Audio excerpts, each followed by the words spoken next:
Bismillahirrahmanirrahim. Innal hamdalillah nahmaduhu wa nasta'inuhu wa nastaghfiruh wa na'udzu billahi min shururi anfusina wa min sayyiati a'malina.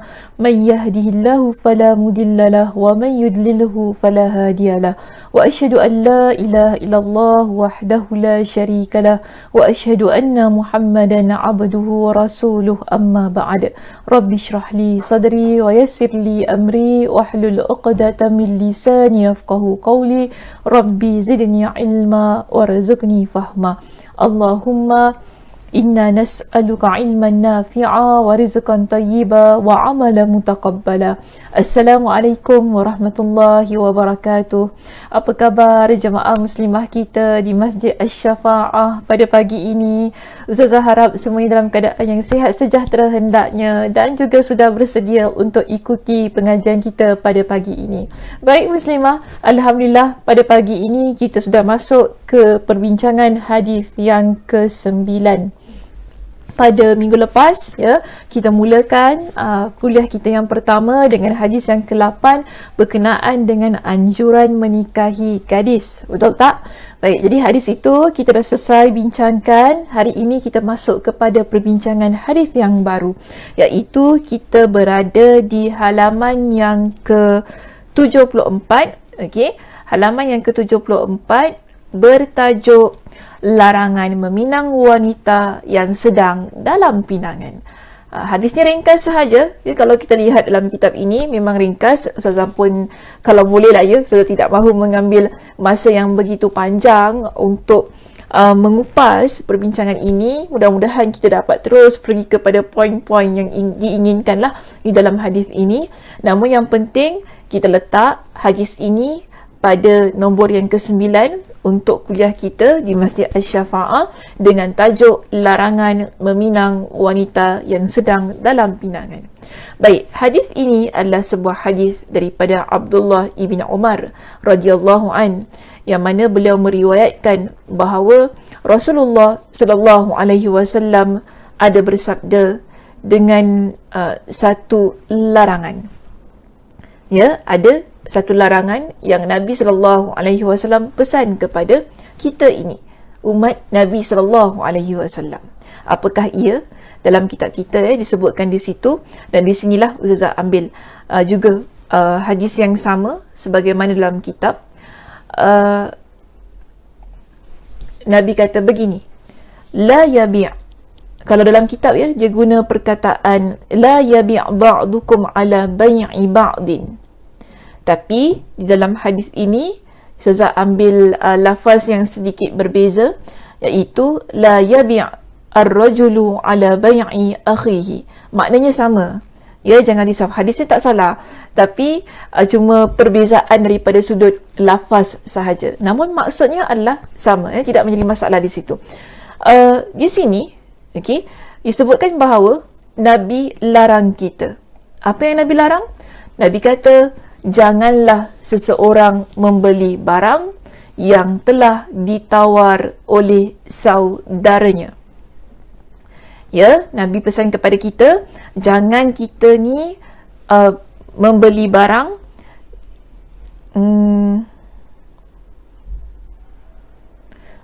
barang yang telah ditawar oleh saudara kita.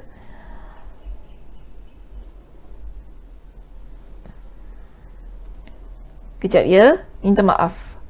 Saya ada sedikit kekeliruan di sini.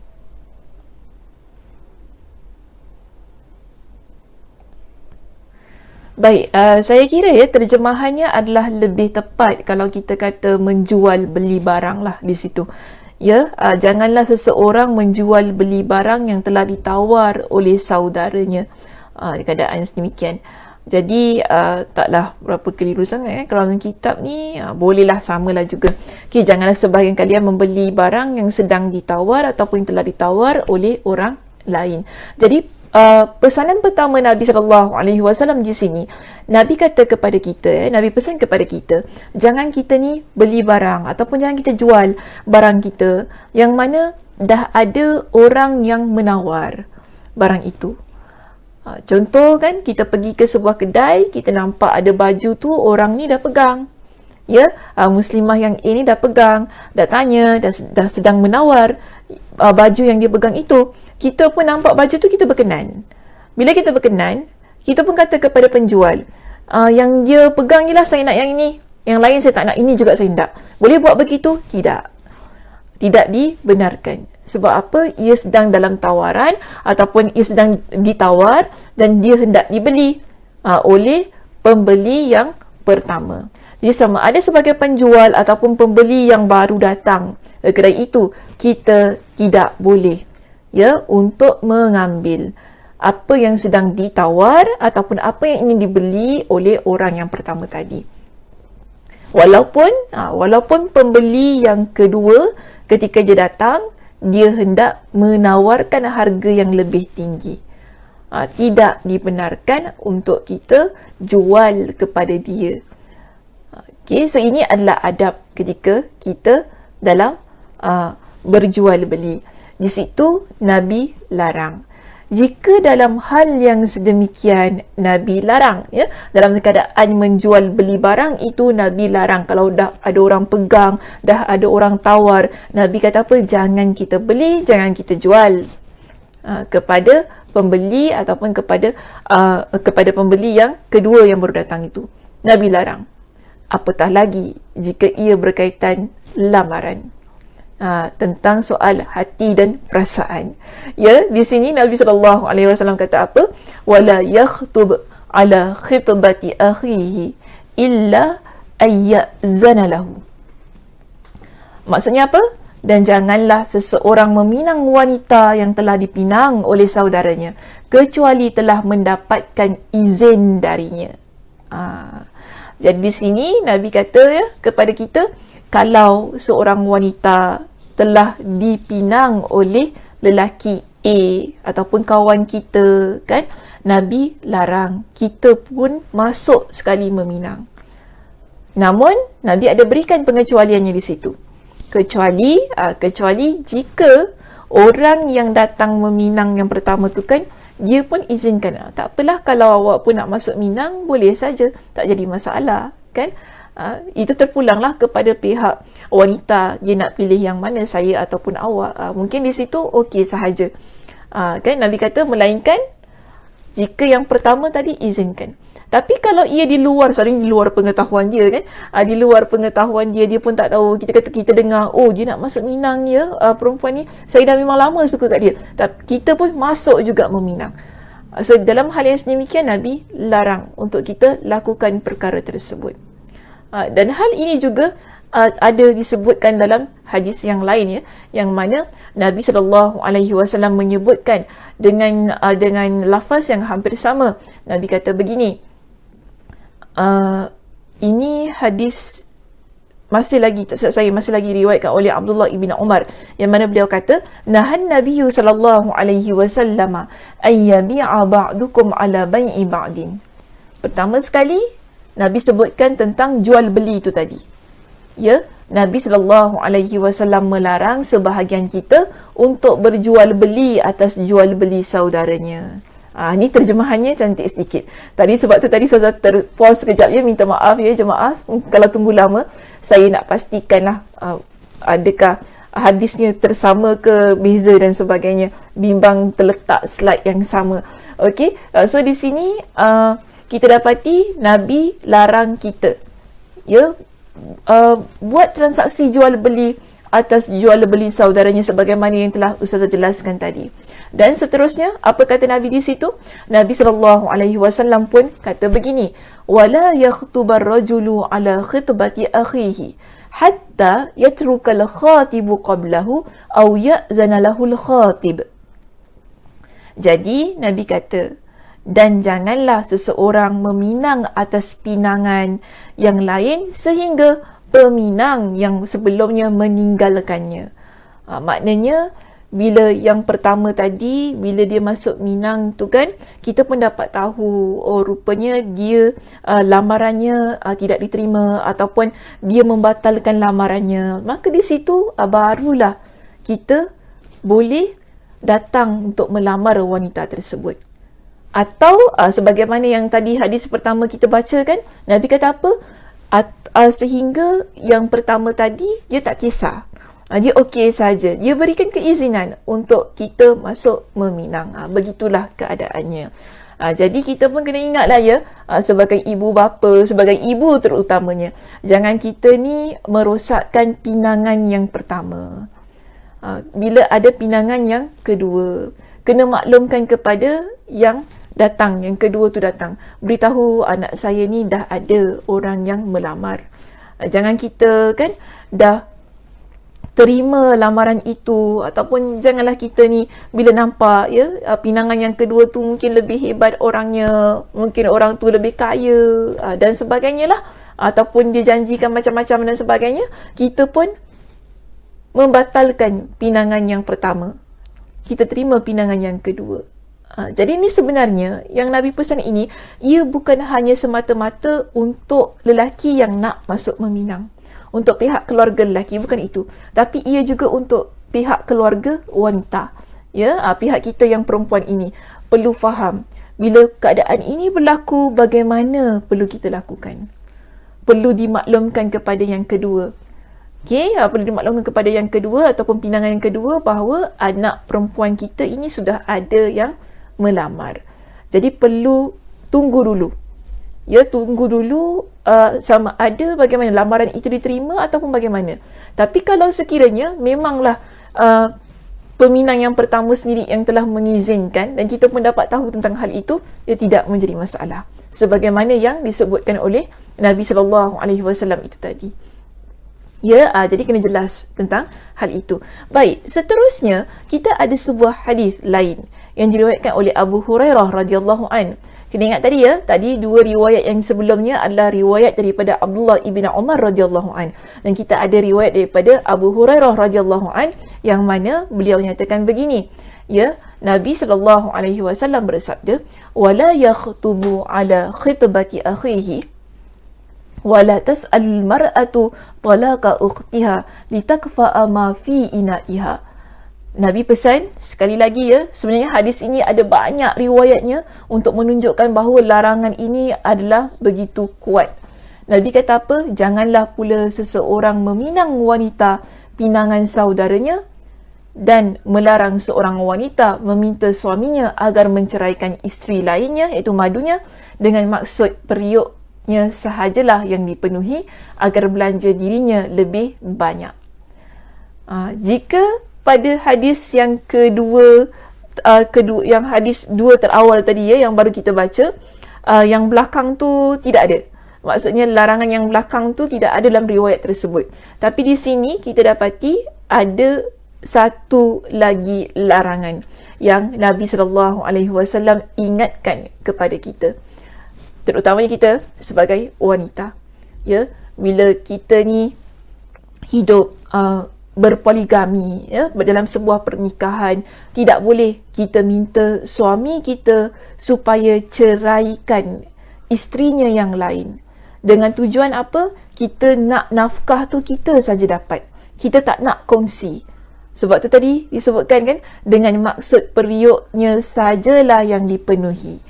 Maknanya kita nak suami kita bagi duit dekat kita sahaja, tak perlulah suami kita nak bagi dekat madu kita yang lain. Jadi di sini kalaulah kita suruh suami kita ceraikan, itu adalah perkara yang dilarang dalam agama kita.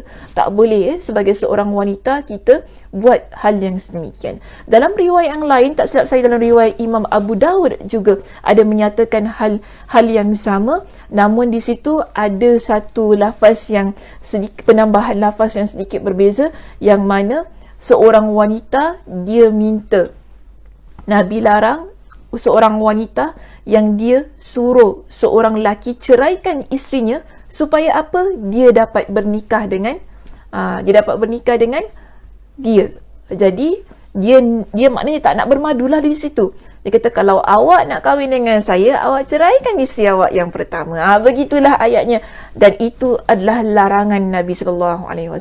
Nabi kata tidak boleh seorang wanita menyuruh seorang lelaki menceraikan isterinya yang sedia ada untuk dia ataupun untuk wanita itu dapat bernikah dengan lelaki tersebut.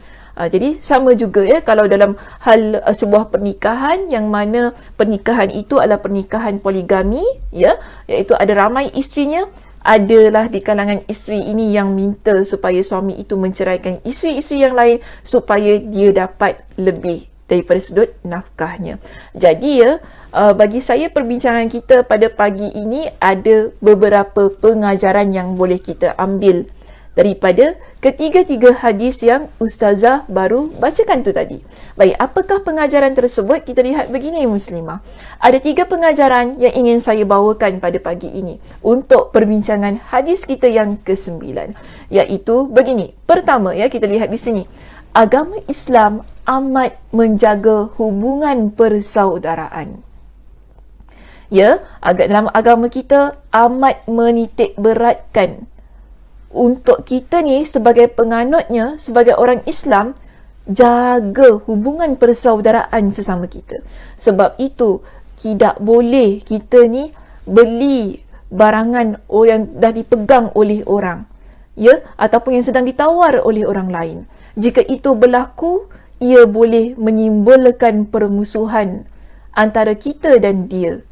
Ialah kan, tak orang tak kita lah ya muslimah, kita dah pegang baju tu, kita dah berkenan cantik-cantik baju itu, tiba-tiba datang pula muslimah yang lain kan, dia pula sibuk-sibuk nak beli baju yang kita dah pegang. Apa rasanya? Sakitnya tu di sini kan.